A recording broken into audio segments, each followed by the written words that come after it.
Life has an uncanny way of reminding us that no pedestal is unshakable, no matter how gilded. Take the world of football, for example, where the glamour of the sport and its endless allure of riches have often masked some rather stark human frailties. Off the pitch, some players have found themselves tangled in legal misadventures that are as shocking as they are baffling. And yet, for all the headlines and the public gasp of disbelief, these tales seem to carry a strangely predictable thread. Football is more than a sport, it's a global obsession. Its stars are elevated to the status of demigods, with their every move scrutinized, celebrated, or vilified. But the same qualities that make these individuals exceptional on the pitch, the confidence, the audacity, the single-minded pursuit of their goals, can prove their undoing when transferred into a less structured environment. Off the field, the adrenaline rush wanes, the adulation quiets, and the structure disappears. Some thrive in this newfound freedom, exploring philanthropy or business ventures. Others, however, spiral. Dani Alves's fall from grace encapsulates this tragic arc with chilling clarity. Once lauded as one of the most accomplished footballers in history, Alves found himself convicted of sexual assault and sentenced to over 4 years in prison. "I've always respected women," he said in court, a statement that rang hollow in light of the evidence presented. Released on bail after 14 months, Alves' case reignited debates about consent, power, and privilege. The contrast between the decorated Barcelona icon and the disgraced convict is stark and unsettling. Then there's Ronaldinho, the magician who danced his way into football folklore with his samba flair and infectious smile. For him, the story takes a surreal turn. Arrested in Paraguay for entering the country with a counterfeit passport, he spent almost 6 months behind bars. His defense? He didn't know the documents were fake. "Life is full of surprises," he mused upon his release, grinning as if he'd just scored a cheeky free kick rather than serve time in a Paraguayan jail. But not all cases are bathed in the peculiar glow of absurdity. Adam Johnson's conviction for grooming and sexual activity with a 15-year-old girl exposed the darker side of football's culture of entitlement. The former Sunderland winger seemed to believe his status rendered him untouchable. "I didn't think it would get this far," he admitted, a chillingly casual remark about the gravity of his actions. Johnson's career, reputation, and freedom were irrevocably damaged, but the broader impact on his victim remains a sobering reminder of the harm wielded by unchecked power. And what of Joey Barton? His name alone conjures an image of football's fiery, unrepentant enfant terrible. Barton's rap sheet reads like a dystopian novella of ego and rage.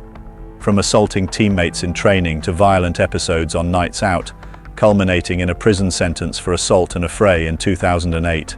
"I don't regret standing up for myself," he once remarked, a statement that conveniently ignores the collateral damage left in his wake. Barton's case exemplifies a broader issue in football, the celebration of aggression on the pitch bleeding unchecked into real life. Some stories, however, evoke not anger, but sadness. Take Gary Charles, whose struggles with alcoholism defined much of his post-playing life.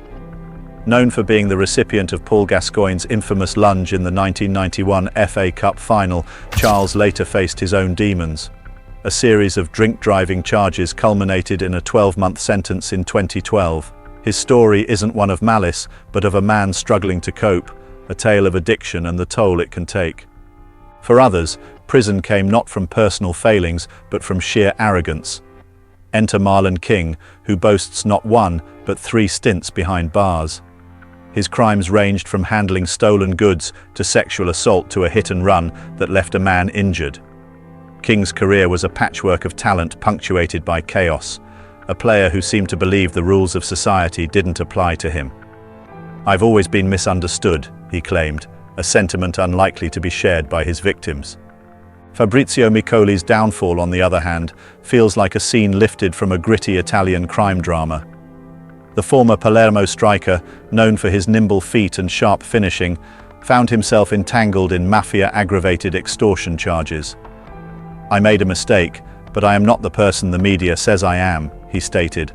Convicted and sentenced to 3 years and 6 months, Micoli's story is a sobering reminder of the thin line between fame and infamy. Then there's Lee Hughes, a striker with a knack for goals and an equal penchant for reckless decisions. In 2004, Hughes crashed his car into another vehicle, killing the driver and fleeing the scene. Convicted of death by dangerous driving, he served 3 years of a 6-year sentence. "I'll never forgive myself," he said upon his release, words that rang hollow to those whose lives he shattered. Some cases transcend personal tragedy and delve into outright horror. Bruno Fernandes de Souza, once a promising goalkeeper for Flamengo, orchestrated the murder of his mistress in one of the most chilling cases football has ever witnessed. His conviction for assault, torture, and hiding the victim's body is the stuff of nightmares. And yet, astonishingly, he was later allowed to resume his football career. The message this sends, about talent trumping morality, is as troubling as the crime itself. In other instances, the crimes feel almost quaint by comparison. Peter Swan, for instance, was part of a betting scandal in the 1960s, wagering on his own team to lose. Although minor by today's standards, the fallout was seismic. Banned for 8 years and sentenced to 4 months in prison, Swan's punishment served as an early reminder that football's integrity is its lifeblood, and violations are not easily forgiven. And then there's Ian Wright, whose stint in prison early in his career for failing to pay car taxes feels almost laughable now. "That was my wake-up call," he admitted, a sentiment clearly borne out by his meteoric rise to become one of Arsenal's greatest players and a beloved pundit. Of course, not every case is so easily categorized. Thomas Repka, the fiery Czech defender, seemed to court trouble with the same vigor he brought to tackles. His conviction for fraud, selling a car he didn't own, and multiple drink-driving offences reveal a man as reckless off the pitch as he was on it. "I've made mistakes," he said, though one suspects he's yet to truly grasp their cost. What unites these stories is not just the crimes themselves, but the context in which they occur. Footballers operate in a world where excess is normalized, indulgence is celebrated, and accountability is often delayed or diminished. The bubble of fame can be insulating, and for some, the transition from adoration to accountability is a jarring one.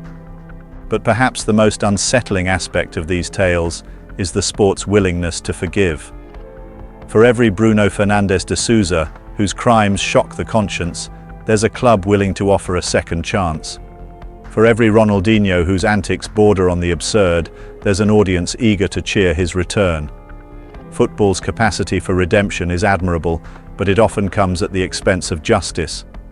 The stories of these players are as varied as the game itself, ranging from the tragic to the horrifying to the bizarre. They remind us that talent is no shield against human frailty, and that even the brightest stars can fall. And yet, they also serve as a mirror, reflecting the complex interplay of privilege, power, and accountability in a world that often prioritizes entertainment over ethics.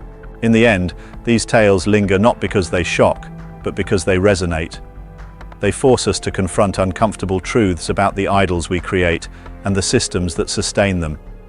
And perhaps most poignantly, they remind us that even in the rarefied world of professional football, the line between hero and villain is perilously thin.